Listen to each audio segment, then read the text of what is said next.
அப்பர் பீர்பால் கதைகள் பாகம் 6 காயத்ரி மந்திரம். சக்கரவர்த்தி அப்பரும் அவருடைய மதியோக மந்திரியுமான பீர்பாலும் ஒருநாள் மாறுவேடமணிந்து நகர் சோதனை செய்து வந்தனர். அப்போது ஒரு பிச்சைக்காரன் எதிர்பட்டான்.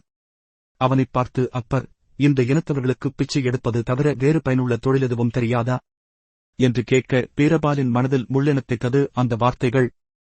பிறகு அந்த பிச்சைக்காரனை சந்தித்து கேட்டபொழுது தன்னுடைய பெரிய குடும்பத்தை காப்பாற்ற வேறு வழி புலப்படாததால் முற்பட்டதாகவும், பிச்சை எடுக்க இதன் மூலம் நாளொன்றுக்கு 25 காசுகள் கிடைக்கின்றன என்றும் கூறினான். அதைச் செவியுற்ற பீர்பால் அவன் பிச்சை எடுப்பதை விட்டுவிட்டு தினந்தோறும் காலையில் ஸ்நானம் செய்துவிட்டு 10 தரம் காயத்ரி ஜபம் செய்வதாக இருந்தால் அன்றாடம் அவனுக்கு 50 காசுகள் தருவதாக கூறினார்.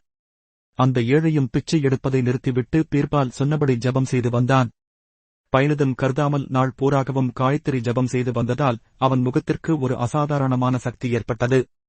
இதை அறிந்த பீரபால் அந்த ஏழையை அணுகி தினம் 108 தடவை காயத்ரி ஜபம் செய்தால் அவனுக்கு மாதம் 1000 ரூபாய் தருவதாகச் சொன்னார். அதற்கும் ஒப்புக்கொண்டு அந்த ஏழையும் தீவிரமாக ஜபம் செய்தார்.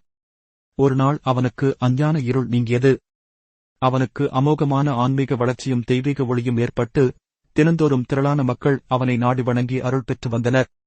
ஒரு மாதம் ஆனதும் அந்த ஏழை பணம் வாங்க வராததால் பீரபாலே அவன் வீட்டிற்கு வந்து பணம் கொடுத்தார். ஆனால் அவன் பணிவுடன் அதை பெற்றுக்கொள்ள மறுத்து அவனுக்குச் சிறந்த ஆன்மீக வழியைக் காட்டியதற்காக பீர்பாலுக்கு நன்றி தெரிவித்தான். மறுநாள் பீரபால் அப்பரை அந்த ஏழை வீட்டிற்கு அழைத்து வந்தார். அவன் முகத்தில் தென்பட்ட தேஜஸையும் அங்கு அருள் பெற வந்த மக்களையும் பார்த்து அப்பர் மிக ஆச்சரியப்பட்டார். அப்பரும் அவர் காலில் விழுந்து அருள் புரியுமாறு வேண்டினார். சில மாதங்களுக்கு முன் நீங்கள் இகழ்ந்து பேசிய அதே பிச்சைக்காரன்தான் இவன் என்று சக்கரவர்த்தியின் காதில் கிசுகிசுத்தார் பீர்பால். சக்கரவர்த்தி நம்பாமல் அந்த ஏழையிடம் இந்த மாற்றத்திற்கு காரணம் கேட்டார். அவனும் நடந்ததைச் சொன்னான். காயத்ரி ஜபம் செய்ததால் வந்த பெருமை என்று பீரபால் விளக்கினார். சுருங்க கூறின், காயத்ரி ஜபத்தினால் பட்ட மரம் தழைக்கும், தரித்திரனும் தனிகனாவான்.